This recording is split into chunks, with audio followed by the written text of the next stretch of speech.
Back.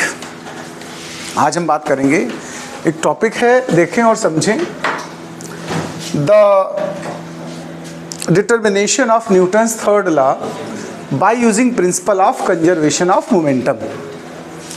यानी अगर हम लोग कंजर्वेशन प्रिंसिपल को यूज करें और थर्ड लॉ प्रूफ करना चाहें तो कैसे करेंगे, अब हम उस पर बात करते हैं। ठीक है, आपको पता है कंजर्वेशन ऑफ मोमेंटम का प्रिंसिपल क्या होता है, पहले यही बात कर लेते हैं। कंजर्वेशन ऑफ मोमेंटम क्या कहता है, देखो, अगर हम किसी सिस्टम पर कई पार्टिकल से बना हुआ सिस्टम हो और उस पर एक्सटर्नल फोर्स ना लगाएं तो सिस्टम का क्या कंजर्व रहेगा, लीनियर मोमेंटम।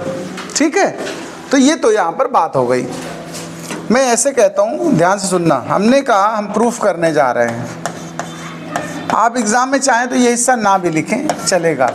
ठीक है, तो एक्सप्लेन करने के लिए बता दिया। हम ये लेट कर रहे हैं, तो मैंने कहा था हम लेट कर ले रहे हैं। Let there are two particles in a system. हमने जो सिस्टम लिया भाई जी, उसमें कितने पार्टिकल लेट किए, two particle. Let there are two particles in a system. Now change in momentum.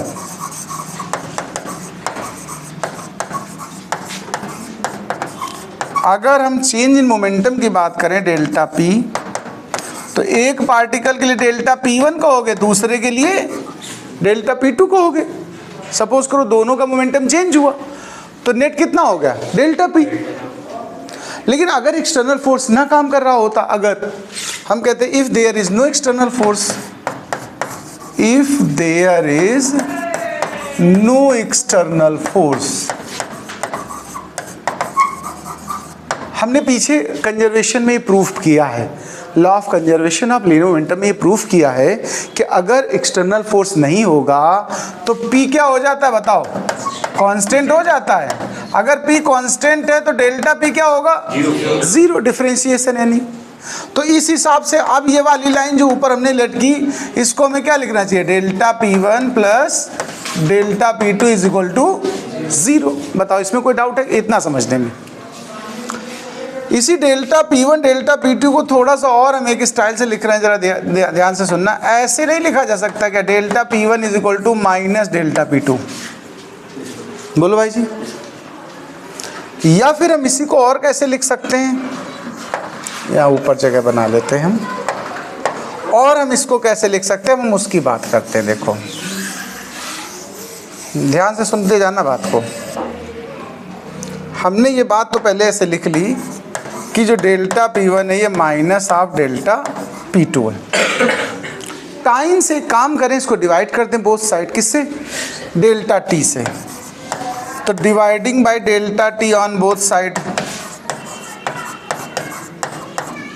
बोलो ये क्या कहता है, फोर्स होता कि नहीं होता, बताओ। और ये क्या होता है, फोर्स होता है, बोलो। ये देखो, force acting on particle 1 is equal to minus force acting on particle 2 या सेकेंड पार्टिकल, जो आप नाम दो। ये फोर्स बना कि नहीं बना, ये भी फोर्स बना, ये फर्स्ट पार्टिकल पे और ये सेकेंड पार्टिकल पे। अच्छा, ये दोनों फोर्स आपस में आपको कैसे दिख रहे हैं, देखो जरा ध्यान से, इक्वल दिख रहे हैं कि नहीं दिख रहे हैं, बीच में इक्वल लगा है। और माइनस क्या बताता है, अपोजिट। तो अगर हम इधर वाले फोर्स को बोल दें ये एक्शन है, तो उधर वाले को क्या बोलना पड़ेगा, रिएक्शन कहना हुआ कि नहीं हुआ, बताओ। और माइनस क्या बता रहा है कि अपोजिट। तो हम कह सकते हैं ईच एक्शन हैव, यहाँ से बात प्रूव हो रहा है कि नहीं, बताओ। Each action have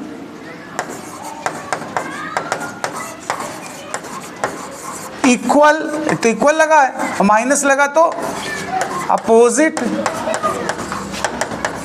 reaction. बोलो, ये बात समझ में आ गई यहाँ तक कि नहीं? This is the statement of Newton's third law. This is the statement of Newton's third law, hence proved. कहने का मतलब हमने कंजर्वेशन प्रिंसिपल यूज किया और ये प्रूव कर लिया। इतना क्लियर है? नोट कर लो।